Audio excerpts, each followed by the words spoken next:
I'm sure most people watching this are aware of the former KGB agent turned CIA informant Yuri Bezmenov. In the 1980s, Bezmenov went around the USA, speaking mostly to conservative groups about how the USA had been infiltrated with communist agents sent from Moscow. When many people started to pay attention to what was going on in politics on YouTube a few years back, many of his interviews and lectures went viral. And for a lot of people, this was one of their first steps to having their eyes opened. He describes a four-stage process of demoralization, destabilization, crisis, and normalization, a deliberate Soviet attempt at infiltration and subversion. Now, many aspects of this story are true, but I'm afraid that there are some details old Yuri left out. And besides, you've got to ask yourself, how is it that you've heard of this guy? How is it that millions of people have watched Yuri Bezmenov videos here on YouTube? Why is it, as I pointed out a couple of months ago, that Yuri has been mainstreamed? Well, I'm going to answer some of those questions shortly, but first, let's take a quick break. If you like Academic Agent's content on this channel, sign up for a course on the Academic Agency. He's now offering Foundations of Economics. Click the link in the show description and level up your econ knowledge. Okay, so what's wrong with the story Yuri Bezmenov tells? I will explain. But before I do so, let me note that in this video I'm going to be using very mainstream sources, by which I mean left-wing journals and Wikipedia entries, in order to show that there is no aspect of what I'm telling you that could be described as conspiracy theory. This is all completely open information, freely available to anyone with access to Google. Okay, with that noted, the problem with Yuri's narrative is that the ultimate source of the demoralization program he describes was not Moscow, but Frankfurt, and specifically the Frankfurt School, which I am sure you have heard of. It included a group of radical thinkers, including Theodor Adorno, Max Horkheimer, Erich Fromm, and Herbert Marcuse. The Institute for Social Research at Goethe University in Frankfurt was set up in 1923 by the Marxist Karl Grunberg. It was bankrolled by the son of a German millionaire grain merchant. Importantly, though, this was an alternative branch of Marxism which was against the Soviet project and sought to analyze its problems, which is to say that it was entirely independent of Moscow. Max Horkheimer took over as director of the Institute in 1930 and then recruited Adorno, Fromm, and later Marcuse, among others. After the rise of Hitler in 1933, Horkheimer moved the Institute from Frankfurt to Geneva. Erich Fromm went on a trip to the United States around this time, where he persuaded Columbia University, based in New York, to grant the Institute for Social Research refuge while Germany was under Nazi rule. And so the Frankfurt School new home from 1935 was New York City. While there, the Frankfurt School devoted much thought to what had gone wrong in Germany from their perspective, and located the problem in both the German mindset, which is to say the psychology of the German people, and in German culture, which is to say the cultural modes which perpetuate this psychology. Anti-Semitism, for example, was diagnosed as a pathology, a symptom of the authoritarian personality type. Horkheimer made a number of strategic alliances in New York. Most importantly, he allied the Frankfurt School with the American Jewish Committee, a non-profit Jewish advocacy group which is headquartered in New York, which had some, but not total, influence in Washington. The Frankfurt School proposed some very radical solutions to the problem of fascism in Europe. As early as 1941, Horkheimer had drawn up plans for nothing less than the total re-education of the German people, the aims of which were, quote, the mental transformation of the German human being, culture and society towards democracy, morality which respects human dignity and the world. In 1942, Herbert Marcuse started working directly for the Office of Strategic Services, which was the predecessor organization of the CIA. Now, I should be clear here, this is not to suggest that the Frankfurt School or Marcuse were directly in charge of running US government policy or anything like it. A country like the USA is big and complex. The government is not a monolith. It has different networks and different nodes of power.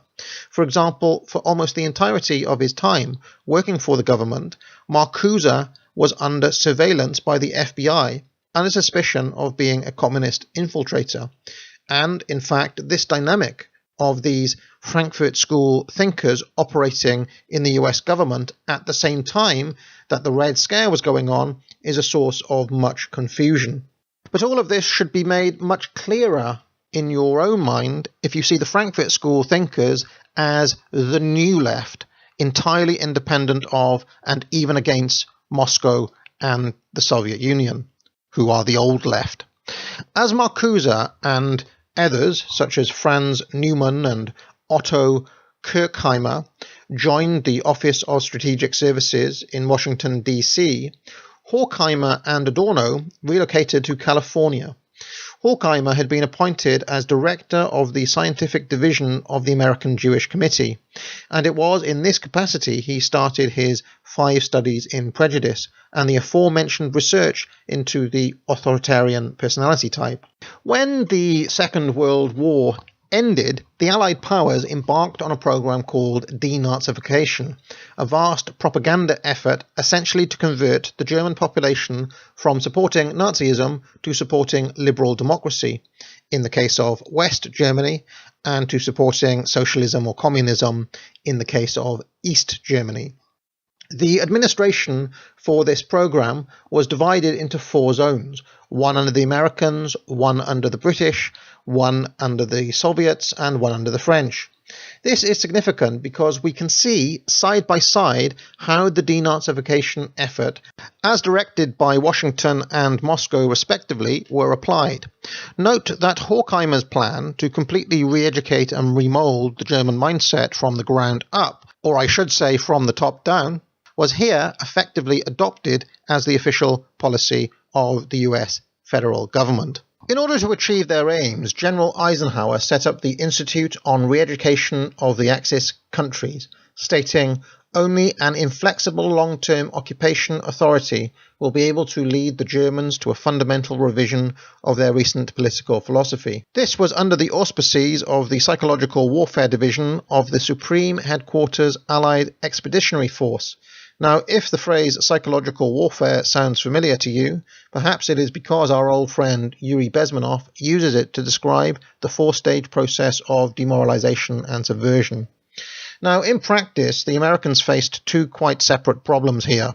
The first was the very practical problem that if they arrested anyone who would work for the Nazi Party or the German government in any capacity at all, it would result in having to process over 35 million people. The second was the more intangible issue of the everyday thoughts and beliefs of the German people. The logistical nightmare of the first problem led the US Army to declare that most German people had simply been brainwashed by Nazi propaganda, so efforts were intensified on the second problem. The US Army seized 37 German newspapers, 6 radio stations, 314 theatres, 642 cinemas, 101 magazines, 237 book publishers, and 7,384 book dealers and printers. Over 30,000 books were banned. All copies of these books were confiscated and destroyed. The representative of the military directorate admitted that the order was in principle no different from the Nazi book burnings. Remember, always accuse your enemy of that which you are guilty yourself. Now, although in the short term only high-ranking Nazis were individually punished, and most Germans were not, under the logic that they had been brainwashed, in the longer term, the official policy of the American denazification program was to get Germans to accept collective responsibility for what had happened, including posters which showed atrocities and said things like, "This is your fault," and "These atrocities, your fault." And this is chiefly where the Frankfurt School's work on fascism being some sort of inborn psychological trait of the German mindset started to take root as official policy. In Fascism, the Career of a Concept, Paul Gottfried chronicles how the definition of fascism, or the authoritarian personality type, expanded far beyond the specific atrocities of the Nazis and came to be seen as something endemic in German culture and history as a whole, even going so far as to implicate Christianity itself. Sidney Bernstein, the chief of the Psychological Warfare Division in 1946, said, "The aim of this program was to shake and humiliate the Germans and prove to them, beyond any possible challenge, that these German crimes against humanity were committed and that the German people, and not just the Nazis and the SS, bore responsibility." In fact, America forced Germany through all 4 stages of the process that Yuri Bezmenov describes, and by the 1970s had been largely successful. Certainly, if you look at Germany today, you can see just how successful they were. I think it's notable that most of the support for the AfD, for example, which is the far-right group, or the so-called far-right group in Germany, is in East Germany, not in West Germany. In contrast, the Soviets, in their denazification efforts, did practically none of this.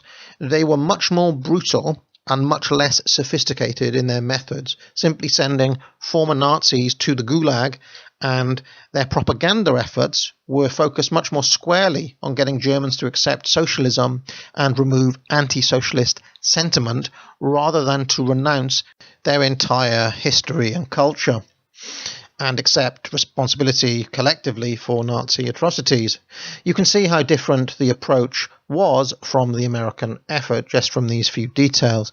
Now, at the top level, successive American governments came to lose interest in the denazification program as they became more embroiled in the Cold War.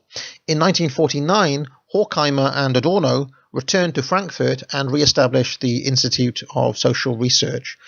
Around this time, the US formally handed over control of the process to the Germans, who would now be responsible for their own re-education. Now, it strikes me that since this time, since 1949, 1950, the institutions and processes that were set up in the direct aftermath of World War II continued largely unchecked. The definition of fascism didn't stop with the German people or with German culture. Over time, it expanded to include European culture as a whole, British culture, and indeed American culture. No one person needed to be in charge of this. It worked almost by itself. As Frankfurt School type thought came to dominate Western universities in the 1960s and onwards, not as the result of infiltration from Moscow, but as a form of continuation from systems, institutions, and programs that had been set up by the Frankfurt School and their allies in the 1940s. If the original sin of the Germans was to be the Holocaust, each other country would find its own original sin. In Britain, it was the empire and colonialism. In America, it was slavery and racism. Now, in 2020, all of these things have coalesced into one unifying concept called whiteness. And for the re-education program finally to be completed, of course, the symbols of these things must be destroyed, or else the new mindset cannot take root. In other words, the denazification program never ended. It only expanded itself to include more and more things under the definition of fascism. That's why Antifa see themselves as fighting fascism. So now you know what Yuri didn't tell you. If you like Academic Agent's content on this channel, sign up for a course on the Academic Agency. He's now offering Foundations of Economics. Click the link in the show description and level up your econ knowledge. Be sure to like this video and subscribe, and if you really like my content, maybe consider joining the channel or donating or maybe even buy a mug. I am grateful for all of your support. Now get out.